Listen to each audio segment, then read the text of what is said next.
This is the Fear and Greed Saturday edition, a look at some of the most memorable stories of the week. I'm Michael Thompson, and good morning, Sean Aylmer. Good morning, Michael. Now, Sean, our Saturday show is all about the two of us each nominating what we think is the biggest story of the week, the most remarkable story, the sleeper story, and our favourite story. We do always try and pick a winner between the two of us. Well, we try and beat each other, let's be honest. Yeah, it's somewhat competitive, isn't it? We're competitive spirits. I think that's right. And we are 1-1 so far for 2022. Oh, you've been counting, right? Of course. This is going to be a year-long tally. I'm determined. Tally in the office. Yes. 2022 to be the year of Michael Thompson. Which is a very big goal and a fairly lame goal. Anyway, let's get into it, shall we, Sean? What do you think was the biggest story of the week? Well, I think the biggest story was all about the banks. Commonwealth Bank came out with a massive $4.75 billion profit for just half a year. That's the 6 months to the end of December. It upped its dividend, although shareholders were happy with that, and announced a share buyback. All good news. Then National Australia Bank came out and said its cash earnings for 3 months, that's half as long as Commonwealth Bank, was $1.8 billion. ANZ came out earlier in the week with a solid result, as did Westpac last week. Macquarie also provided a quarterly update. While it's hard to compare Macquarie to the Big Four, Macquarie Group looks like it's going to make in excess of $4 billion this financial year. Pretty good all around from the banks, and so many of us are shareholders of those banks. A few things to come out of them all. The home lending market is ultra competitive. If you're a home lender, and about a third of the population are, go find yourself a good deal. It might actually be with the current bank you're with. All you've got to do is give them a call and say, can I get a better deal? There's a fierce fight for small and medium-sized lending business, particularly between the Commonwealth Bank and National Australia Bank. That means there are good deals for SMEs as well.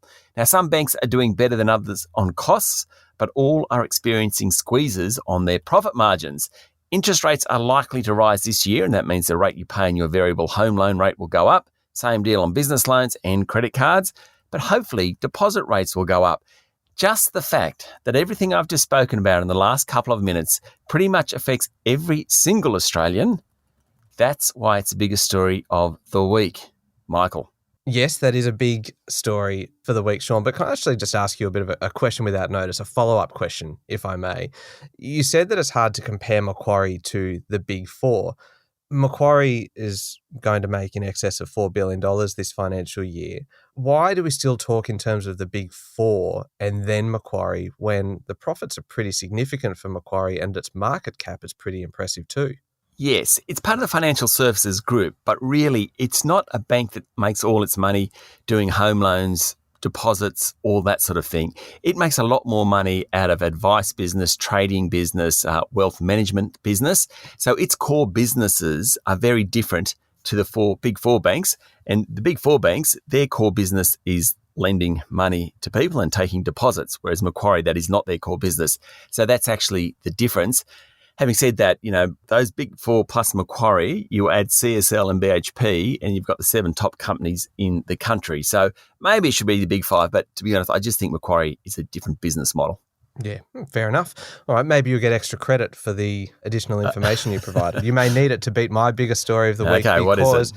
The biggest story for me this week is actually about half a dozen different stories all rolled into one. So I might be cheating just a little, but it was the week in politics because Parliament's sitting again this week. And this is going to be a big week because the election's not due until May, but we don't actually have that many sitting days between now and then. So it feels like we've had a couple of months worth of action in just 1 week.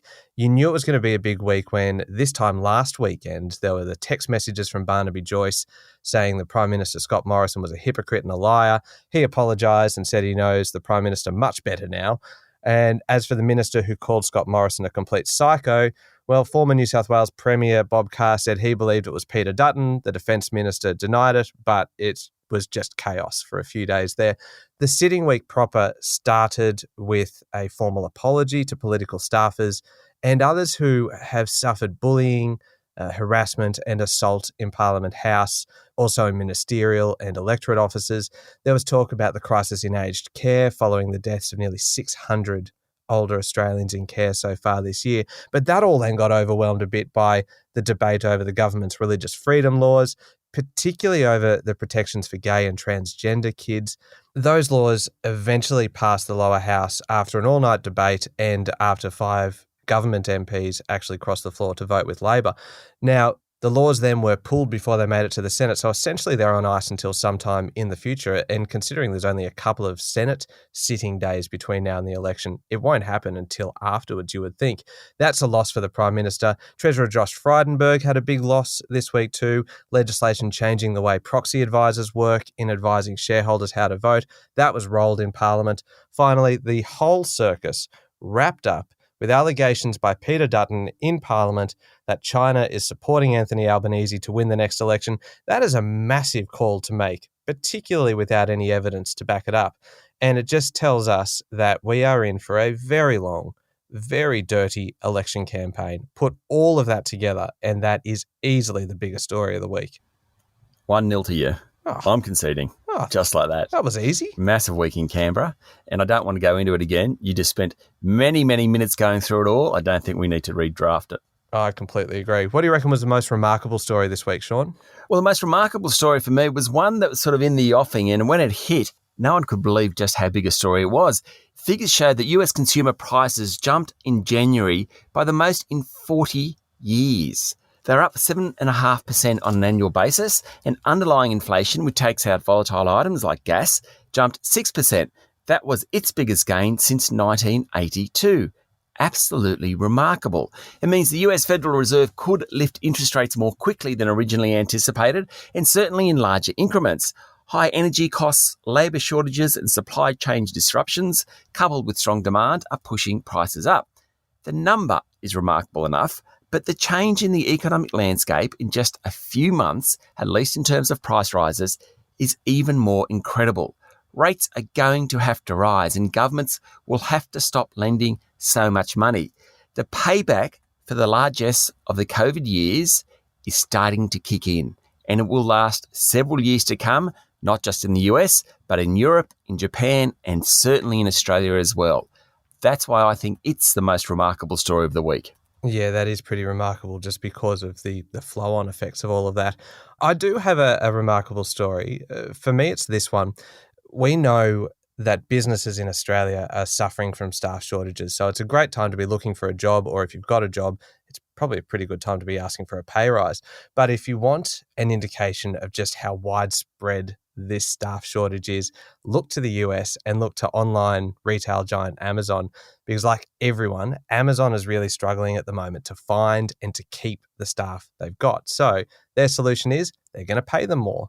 The maximum base salary an Amazon employee can earn is more than doubling from $160,000 US to $350,000 US. It's not a bad increase for their corporate and tech workers, really anyone who is kind of already earning the maximum. And apparently, though, most Amazon jobs globally are going to receive a pay rise. They're also changing the way they award stock to workers. So, Sean, really, that's how a company with 1.6 million employees globally and a market cap of 1.6 trillion US dollars deals with staff shortages. I think that's pretty remarkable because of the numbers, but I'm going to concede yours was more remarkable. Fair enough. Thank you. 1-1. All right, we'll be back in a moment with the sleeper story of the week. All right, Sean, we're looking for the sleeper story of the week. So the one that's probably not getting the attention that it deserves, or that could well become a much bigger story over time. I'm going to go first because I reckon I've got this one wrapped up. Fair enough. The sleeper story for me this week was the High Court decision about contractors and the gig economy. It is a sleeper story, I reckon, because most people tend to tune out when you start talking about High Court rulings. So I'm going to keep it brief. Okay, hold on here. So it's a sleeper story because you find the High Court ruling boring as opposed to our listeners might know all about it. I think it's both, actually. It's a sleeper story because it puts people to sleep, but it's also a sleeper story because of the significance of it. Oh, Michael. Righto, go on. I'm going to award myself double points for using sleeper story in two different meanings. But what this means, in short, really, is that the ruling confirmed that what matters most in deciding whether you're an employee or not is what it says in your employment contract. It's not what actually happens in your workplace. So it doesn't really matter if you've been working the same consistent hours as a contractor for years. If your contract says you're a contractor, then that's what you are. You're not entitled to employee benefits like sick leave and super. It is a really important decision. It's an important story because this is what the gig economy is built on, the ability to do short-term jobs effectively as a contractor. It's a sleeper story because it's a bit technical, but it could have a really significant, a massive impact on the relationship between businesses and workers long into the future. So we have not heard the last of this. So I think it's in the wrong category. I think it is a massive story. So you're going to win this, but I'm just a little asterisk. Is this in the right category? I'll tell you my sleeper story. It's the one from Santos, the massive oil and gas group. The company booked 100 million tonnes of CO2 storage resource in the Cooper Basin in South Australia as part of its annual oil and gas reserve statement, which it released earlier in the week. Now, Australia and other nations are developing carbon capture technologies to take CO2 out of the atmosphere, but it needs to go somewhere. And Santos says it has a massive resource for the carbon to be injected into. As a result, that resource, Santos says, has a value and should be reflected in the share price of the company. This is new world stuff. It's hard to work out exactly what the value is. Santos should be able to sell what they call Australian carbon credit units generated from the project into the federal government's emissions reduction fund. That's where the money will come from, and maybe that's how it will be valued. This creative use of assets is something we're going to hear much, much more about as the world becomes greener. That's why, Michael, the story this week is the sleeper story of the week. I'm happy to concede the High Court story. I think that's a bigger story, but I think mine's a better sleeper story. I reject the asterisk that you put on my story entirely, and I will accept the point that you have awarded me. So it is 2-1. I'm going to go first with the favourite story because I have a hunch I know what yours is, and yours is an absolute cracker. So I'm going to get mine in first so it doesn't look bad by comparison. The boss of ASIO this week, Sean, so the top spy boss really in Australia, has issued a warning this week about spies using dating apps. It sounds like something out of a movie and not a particularly good movie either. Apparently, Australians with access to sensitive information are being targeted through social media and through dating apps. They've actually seen suspicious approaches on Tinder, Bumble, and Hinge, which I haven't actually heard of Hinge, but really not on the dating scene. But anyway, a spy will contact a target before trying to recruit them. My favorite part, though, is the ASIO boss's advice to potential victims. He said, if it seems too good to be true, it probably is. So if you're an IT worker for a government department and you look like, say, me or you, Sean. Be careful. And you get approached by someone who is way out of your league with a Russian accent, then chances are could be a spy looking to recruit you. Right. That's just funny. That is a great story. Let me tell you about mine. It's about the US Department of Justice arresting 2 people and confiscating more than $4.5 billion worth of cryptocurrency. Now, the currency was stolen back in 2016 during a high-profile hack of Binance Exchange. That's a Hong Kong exchange. The couple, who today are only 34 and 31, were allegedly trying to launder the proceeds of that heist. It's about 120,000 Bitcoin, but these guys ran into a bit of trouble. When they stole it, it was only worth $71 million US, but because of the appreciation in the cryptocurrency, it's now worth $4.5 billion US. That caused them a bit of a problem. How do you get rid of that? Very, very tricky. It's like a real-life Ozark or Breaking Bad, just without the drugs, really. Now, Michael, the story gets even better. According to the Financial Times, the female hacker, whose name was Heather Morgan, is also known as Razzle Khan, R-A-Z-Z-L-E, Razzle Khan, K-H-A-N, who, and I'm quoting, a rapper who is also a software CEO, a writer, an economist, and a few contradictory other things. What a great story. These people are too rich.